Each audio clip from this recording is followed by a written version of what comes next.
Hello everyone, Shri IAS academy में आपका स्वागत है। जैसा कि आप जानते हैं कि श्री आईएएस एकेडमी ने आंसर राइटिंग सीरीज की शुरुआत की है, जिसके अंतर्गत ऑलरेडी हमारे 660 पार्ट आ चुके हैं। ये हमारा पार्ट 661 है।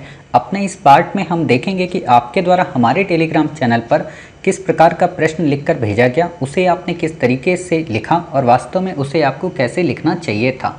तो चलिए शुरू करते हैं। जैसा कि आप देख रहे हैं, ये प्रश्न आपके द्वारा हमारे टेलीग्राम चैनल पर लिखकर भेजा गया है। तो सबसे पहले हम आपके प्रश्न को पढ़ेंगे, आपके आंसर को देखेंगे और देखेंगे कि इसमें किन किन बिंदुओं को ऐड किया जा सकता है।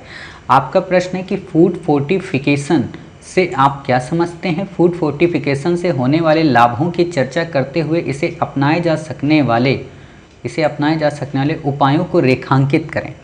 आपने उत्तर लिखा है कि फूड फोर्टिफिकेशन से तात्पर्य किसी खाद्य पदार्थ में विटामिन या खनिज जैसे आवश्यक सूक्ष्म पोषक तत्वों की मात्रा बढ़ाने की प्रक्रिया से है, ताकि इन खाद्य पदार्थों के पोषण मान में सुधार हो सके और न्यूनतम लागत पर सार्वजनिक स्वास्थ्य लाभ प्राप्त किया जा सके। फिर आपने लिखा है, साथ ही फूड फोर्टिफिकेशन से होने वाले लाभ भी अनेक हैं, जो इस प्रकार हैं। इस प्रक्रिया में पोषक तत्व मुख्य खाद्य पदार्थों में जोड़े जाते हैं, अतः इनकी आपूर्ति जनसंख्या के बड़े हिस्से तक संभव हो पाती है। ये सामाजिक सांस्कृतिक रूप से अनिवार्य तरीका है, सामाजिक सांस्कृतिक रूप से स्वीकार्य, ऐसे यहाँ पे बताइए, ठीक है। लोगों की जीवन शैली में किसी प्रकार के बदलाव की अपेक्षा नहीं करता। विटामिन डी की कमी, विटामिन डी सही से लिखा करो, डी ऐसे लगता है जैसे वो वाला है, ठीक है ना, त्रिभुज, ट्रायंगल। विटामिन डी की कमी भारत की जनसंख्या के 70% से अधिक में व्याप्त से निपटने हेतु एक प्रभावी उपकरण के रूप में उपयोग किया जा सकता है। ये संक्रामक रोगों से मृत्यु के खतरे को कम करता है। बहुत ही अच्छी लाइन है ये, मतलब कई लोग यहाँ पे एक्सट्रीम हो जाएंगे कि पूरी तरह ख़त्म कर देता है। फिर यहाँ पे आपने लिखना है, हालांकि फूड फोर्टिफिकेशन को लागू करने के क्रम में अनेक चुनौतियाँ हैं जो इसके समक्ष आकर खड़ी हो जाती हैं। अच्छा, चुनौतियां कौन कौन सी हैं। राज्य सरकारों तथा निजी क्षेत्र द्वारा खाद्य पदार्थों को फोर्टिफाइड बनाने हेतु सीमित प्रयास। नीतिगत आपने लिखा है, नीतिगत ऐसे लिखा रहता है, ठीक है। नीतिगत दिशा निर्देश, बजटी आवंटन, बाध्यताओं, तकनीकी ज्ञान, तकनीकी ऐसे नहीं लिखा जाता है, तकनीकी, ठीक है, तकनीकी ज्ञान के अभाव के चलते राज्यों ने इसे समग्र रूप से नहीं अपनाया। एफएसएसएआई के पास संसाधनों और जनशक्ति का अभाव इसे प्रभावी ढंग से लागू करने हेतु, यहाँ पे थोड़ा सा वो लिखिए, नियमों का अभाव, मतलब मानकों का, ठीक है। फोर्टिफाइड खाद्य पदार्थों के उपयोग व लाभों के संबंध में गलत सूचना प्रदत्त। यहाँ गलत वर्ड मत उपयोग किया करिए, जब भी देखो ऐसी चीज़ें आती है ना तो गलत वर्ड नहीं आता है, गलत वर्ड सही गलत की जगह आता है। यहाँ पे वर्ड कौन सा आता है, भ्रामक विज्ञापन, भ्रामक सूचना। आप जब कलेक्टर बनेंगी तो आपको जो आपका पीए होगा वो ऐसे ही आपको बताएगा कि मैडम साहिबा भ्रामक वहाँ पे प्रचार फैला हुआ है, बताइए क्या करें। तो आप कहोगे गाड़ी निकालो, चलते हैं, भी बताते हैं उसको, है ना, ये चीज़। तो जोड़ देखो, एक बात बताएं, आप लोग जब लिखते हो ना आंसर, तो फील किया करो कि आप कलेक्टर की कुर्सी पे बैठे हो और आपका पीए आपको बता रहा है कि ये मैडम प्रॉब्लम है फूड फोर्टिफिकेशन में, बताइए सजेशन।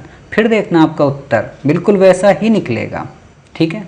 उपरोक्त चुनौतियों को देखते हुए अन्य उपाय भी हैं जिन्हें प्रभावी ढंग से लागू की आवश्यकता है, लागू करने की आवश्यकता है ना, यहाँ करने में से उपाय आपने बताया। राष्ट्रव्यापी लागू किया जाना चाहिए, राज्यों का समर्थन लेना चाहिए, एफएसएसआई मानकों का सख्ती से अनुपालन किया जाना चाहिए, खुले बाजार में उपभोक्ता द्वारा। अब देखो यहाँ पे जब आपने एक जगह डायग्राम बना दिया ना, तब आप नीचे डायग्राम चाहे ना बनाती और इनको सिर्फ पॉइंट में लिख देते तो एग्जामिनर को और अच्छा लग जाता, ठीक है। क्योंकि यहाँ पे गलती ये हो गई है ना, ये गलती नंबर काट देगा, कभी भी मत करना, मतलब भूल के भी ये गलती मत करना। आपको ये वर्ड यहाँ पे यूज करना है, यहाँ लिख दो, लालच बुरी बला है। कहा नहीं जाता कि लालच, तो वही लालच आ गया आपको भी कि चलो लिख देते हैं, क्या मास्टर तो देख ही नहीं पाएगा, किनारे लिखा हुआ है।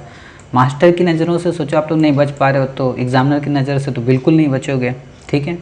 वृद्धि हेतु जन जागरूकता अभियान, स्टेपल फूड के पोषण संबंधी मूल्य में सुधार किया जाना चाहिए, ठीक है। अब देखो ये स्टेपल फूड जब आप बताएंगे ना, तो एग्जामिनर को थोड़ी देर रुकना पड़ेगा। आप यहाँ पे सामान्य भाषा उपयोग करें कि ये जो फूड फोर्टिफाइड जो प्रोडक्ट्स हैं, इनके मूल्य में सुधार किया जाना चाहिए, ठीक है। तो एग्जामिनर को लग जाएगा अच्छा सिंपल लैंग्वेज में बोल रही है, ठीक है। क्यों आपको लगा होगा सर आपको क्या लगता है कि स्टेपल फूड एग्जामिनर को नहीं पता होगा? पता होगा। हम कहाँ कह रहे हैं कि एग्जामिनर को नहीं पता होगा, एग्जामिनर को पता होगा, लेकिन एग्जामिनर नहीं चाहता कि आप स्टेपल फूड लिखें। आप सोचोगे हद है, ये कौन सी बात हो गई?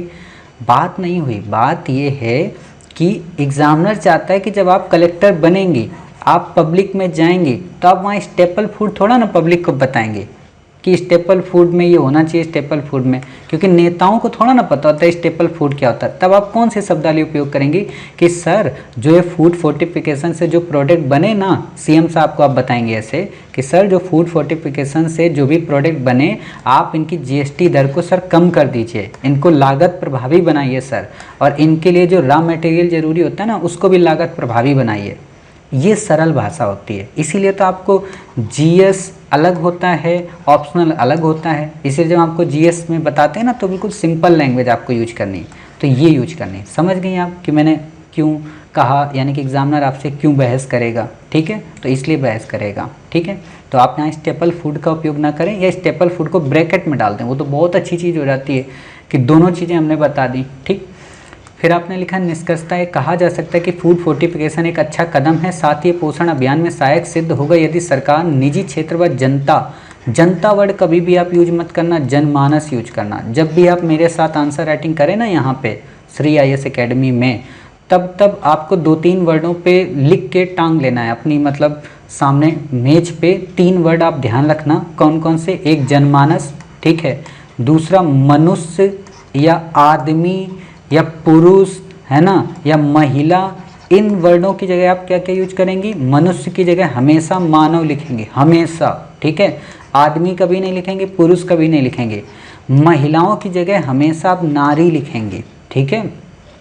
ये जो वर्ड होते हैं ना, आपके उत्तर में एक तरीके की सौंदर्यता दर्शा देते हैं, ठीक है। तो इन वर्डों का आप उपयोग करेंगे, जनमानस का, ठीक। जब भी आप जैसे पढ़ते हैं ना सर और मैडम, सर मैडम तो आप वैसे पढ़ते हैं श्रीमान और श्रीमान जी, ये नहीं बोलेंगे, देवी और सज्जन बोलेंगे। अमिताभ बच्चन साहब का नहीं बोलते हैं देवियों और सज्जनों, तो वो चीज़ आप ये देखो, अमिताभ बच्चन मूर्ख थोड़ा ना है जो देवियों और सज्जनों बोलते हैं, इसीलिए तो बोलते हैं क्योंकि श्रीमान जी और श्री यहाँ पे उपस्थित कितना खराब लग रहा है, श्रीमान जी और श्री उपस्थित, है ना, वो अच्छा नहीं होता है। देवियों और सज्जनों अच्छा नाम होता है। अब आप में से कई बच्चे सुने सर फिर अपना नाम श्री क्यों रखा है, श्री IAS अकेडमी। तो ये श्री IAS अकेडमी श्री वैसा नाम नहीं है, इस चारों वर्ड में बहुत कुछ अंदर छिपा हुआ है, ठीक है। हर एक वर्ड का अपना एक बहुत बड़ा मतलब है, कभी बताएंगे लाइफ में, ठीक है।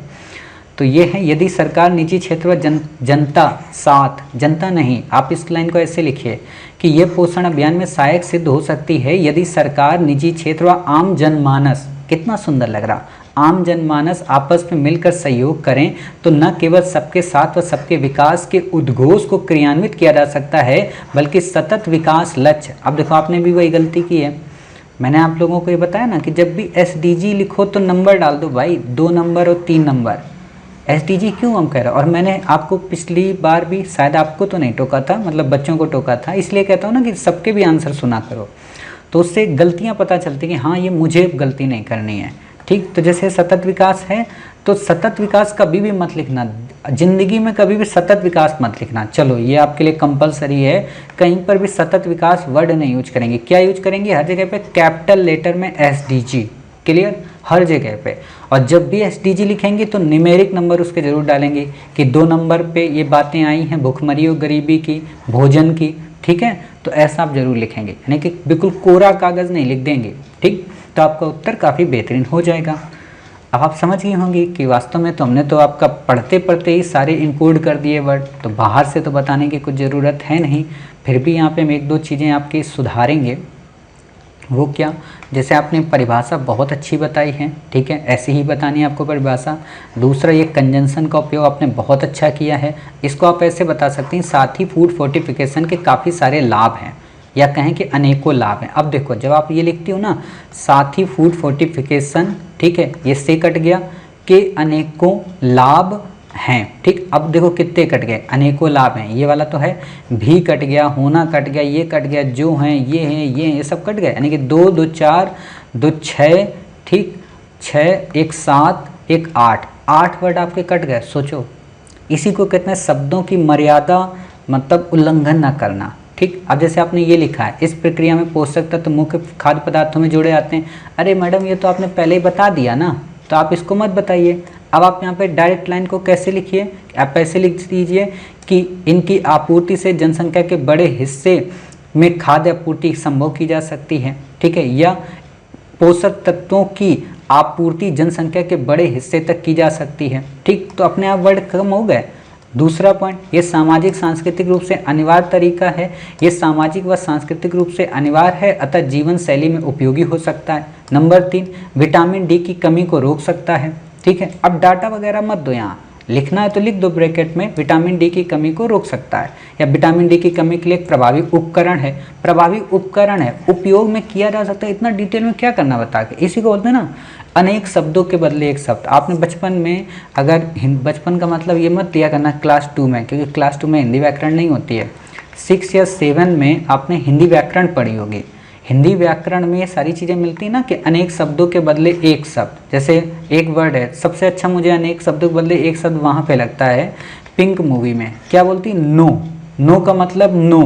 अब क्या डिटेल में कोई कुछ बताए, ठीक है, तो वैसा ही आपको यहाँ उपयोग करना है। ये संक्रामक रोगों से मृत्यु के खतरे को कम करता है, ये बहुत अच्छा है। अब यहाँ पे एक चीज़, बहुत अच्छी चीज़, क्या, एग्जामिनर की बॉडी को टच करेगी और हिट करेगी, क्या, कि ये संक्रामक रोगों के प्रति प्रतिरोधक क्षमता को बढ़ाती है। सोचो, है ना, इम्यून सिस्टम को बढ़ाती है। तो इससे भी आपका उत्तर बेहतरीन हो जाएगा।